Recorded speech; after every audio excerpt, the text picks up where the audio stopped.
So I've been using the M5 iPad Pro as my main iPad and main computer for about a week now, and while it's not the most revolutionary product of all time, it definitely is Apple's most refined iPad experience, and there's a couple things that jumped out at me over my 1 week span with it that I think everybody should know about, especially if you're considering upgrading to the M5 from an older iPad. So without further ado, let's talk about the M5 iPad Pro in its totality. Let's get into it. But now, before we continue, if you do enjoy videos like this one where we talk all things Apple products, consider subscribing to the channel to see more things like this. But now, let's talk about the design itself before anything else. So just to give you guys a little bit of context, I am coming from the M4 iPad Pro, so that's really where my mind has been, but I've also been a user of the M1 iPad Pro, the A12X iPad Pro, the A12Z iPad Pro, and a bunch of other ones prior to that. So I have a good idea of what an iPad Pro should be depending on what your use cases are. But from a design standpoint, year over year, going from M4 to M5, they're exactly the same. The only difference you're going to see and going to be able to tell is that on the rear of it, it has no iPad moniker and it doesn't say anything on the rear, versus the other iPad, or the M4 iPad Pro, said iPad Pro on the bottom. But that does bode well because Apple didn't kind of change up the accessories or anything like that, so the same Apple Pencil Pro works for it, the same Magic Keyboard works for it, the ultra thinness, the OLED display, the USB-C port or the Thunderbolt port, all of the hardware pieces externally have remained the same and all the accessories have remained the same. So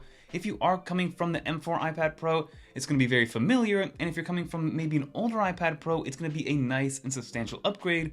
And stay tuned to the end of the video because we're going to decide who this M5 iPad is for and who should upgrade to it versus staying with the current one that you have. So again, when it comes to this M5 iPad Pro, it's all about refinement and putting the best of the best foot forward when it comes to an internal spec hardware perspective. So again, the first thing that's going to jump out at you is going to be that M5 chip, which is in the name. So this is the first chip that Apple's created that does have some neural accelerators in the GPU, very similar to the A19 and the A19 Pro that are in the iPhone 17 and 17 Pro respectively. And again, Apple did make a great jump year to year, going from the A18 Pro to the A19 Pro, whereas in previous years, going year over year didn't yield big upgrades, but this past year with the iPhones especially, we got some substantial upgrades, up to 50% in some use cases from a GPU perspective. And same thing goes with the iPad Pro going from M4 to M5. And this is going to be all about AI tasks. So if you do work heavily in AI workloads, then this is going to be the upgrade for you, giving you 4 times faster GPU performance when it comes to AI tasks, as well as just overall gains when it comes to adding those neural accelerators and the RAM management that's in here, giving you about 10 to 15% increases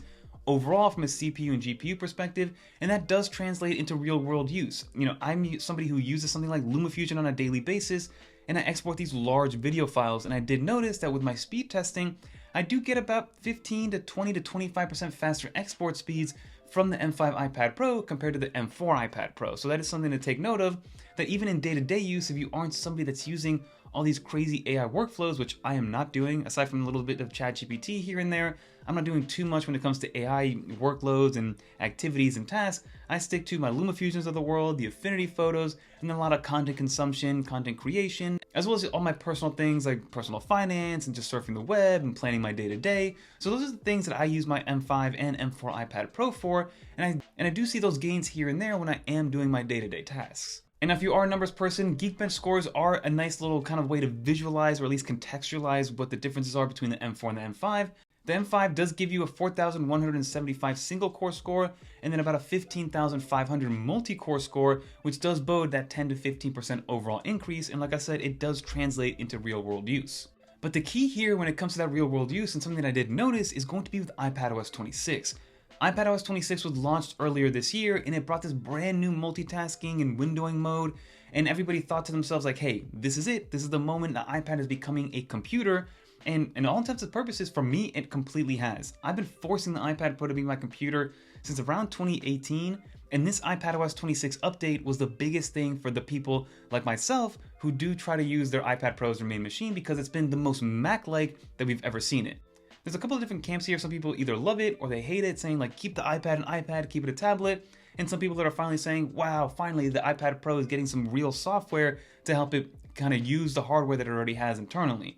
And what I will say with the M5 iPad Pro, those neural accelerators, the additional RAM, especially in the baseline model one, does give you a little bit better of a multitasking experience where things are floating where things are just snappier, they're floating around a little bit more fluidly, they're easier to use, there isn't a lot of headache when moving things around, and it's easier to just kind of navigate the operating system. Versus with the M4, it still worked great and it still worked fine, but there was a little bit of almost like frame drops, or maybe a little bit of things that get lost in translation when you are hiding 5-6 different apps behind each other.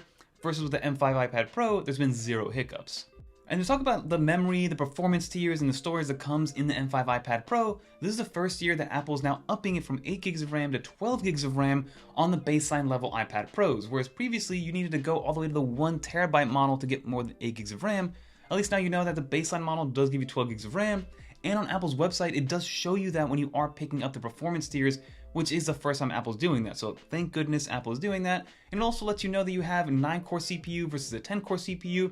So the ordering process is becoming a little bit more Mac-like, not fully customizable quite yet, but I definitely think we're steering in that direction. So I am coming from an M4 1TB iPad Pro, so I did already have 16 gigs of RAM. But if you are coming from a baseline iPad Pro with only those 8 gigs of RAM and you go to a new baseline iPad Pro, you're going to see substantial upgrades from a RAM management perspective. And again, that's going to be immediately noticeable with no Safari tab refreshes, it's smoother freeform boards, and just faster app restores. Things are just staying there longer, and if they do reset, they're resetting much faster and bringing you back to exactly where you were. And the memory bandwidth internally has increased by 30% to 153 gigabits per second, which does bode well when you are using a lot of that internal storage. Again, I have the 1 terabyte model, and I use a lot of data a lot of the time in different applications, so it's much easier for me to find what I need very quickly without needing to load anything up, find it internally, and things are just snappier when it does come up. And then the read and write speeds are now twice as fast as they were from the M4 model. And again, if you are comparing it to an even older model, it's going to be even that much faster. And again, I'm going to continue to use my LumaFusion example as something that really kind of bodes well for these statements, and I'm just able to find whatever files I need much faster inside of the LumaFusion application without needing to go into the Files app or go into my SSD or anything like that. Things are just there and they load up automatically, and I'm not waiting for them to kind of render in real time. Everything's just happening much snappier. And now for the M5 iPad Pro, I continue to talk about this refinement thing, right? Because Apple, again, physically it looks pretty much identical to the previous model, but they did add a few more things in here to really refine the experience of the iPad Pro. To start off, they added the C1X modem. I actually went with a data-connected iPad for the first time this year with the M5, and it does give you faster cellular data speeds with that C1X that was introduced in the iPhone 17 lineup. So you get 50% faster cellular speeds, and then better than that, 30% better efficiency, because we all know if you're on 5G connectivity, whether it is your iPhone or your iPad, your battery is going to run out much faster than it is when you are just using regular Wi-Fi and you are connected to an at-home network. Now, the C1X does help out and bode well for that battery life and faster connectivity, which is great to see. And they also gave us the N1 chip, which is also in the new iPhone 17s, but it's not in the old iPad Pro, and that's going to give you Wi-Fi 7, the latest Bluetooth 6, and then also Thread support. And I did some Wi-Fi speed tests for my router, and again, I don't have a Wi-Fi 7 enabled router, but even as somebody who's using a Wi-Fi 6E router, you still see substantial gains because it's more optimized. So I get almost twice as fast in terms of Wi-Fi speeds going from M4 to M5, depending on what situation it's in and how many things are connected to my Wi-Fi.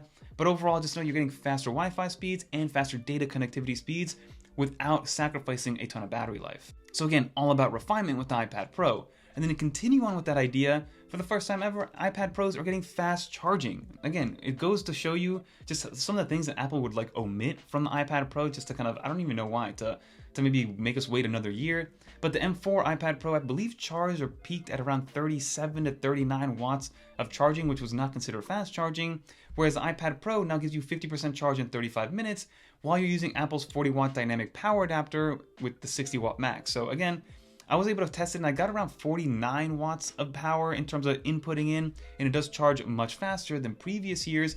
I didn't get to 60 watts or anything like that, and Apple doesn't state exactly how fast it's able to intake energy or intake charge, but just know that you are getting faster charging speeds on the brand new iPad Pro.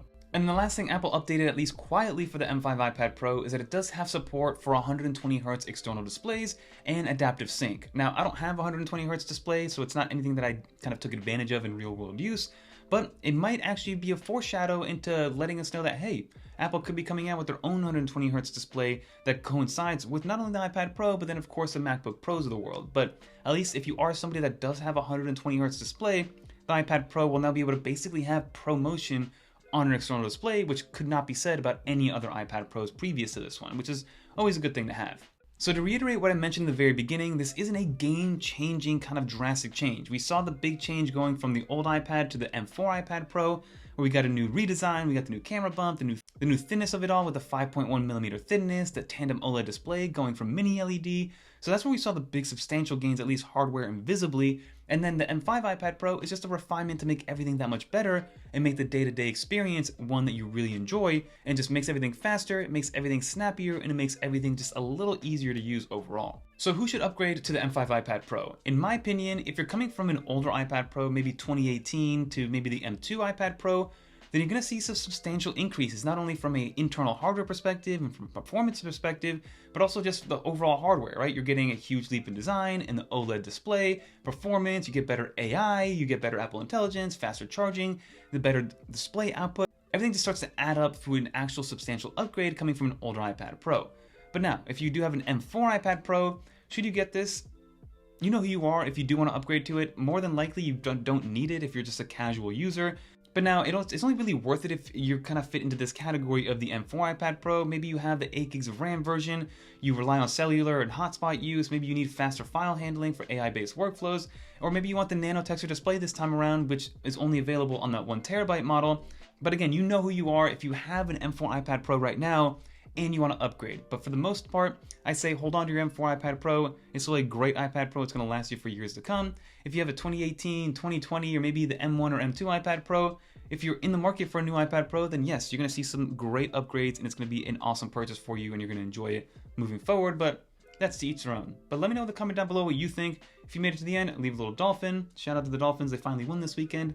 But I'm always curious to know what people are using their iPads for. The iPad Pro, again, for me, is my computer replacement. It is my end-all be-all. I do everything on my iPad Pro. I do have a Mac Mini over there, but for the most part, everything is done on my iPad Pro. And then I also have my iPad Mini, which I have a whole video talking about this relatively soon, and how I use that in my workflow because I use it very differently to how I use my iPad Pro. But leave a comment down below, everybody. If you want to watch more videos like this one, like maybe my iPhone review or maybe how to switch eSIMs, click on one of these videos right here. Until next time, I'm Fernando. Peace, everyone.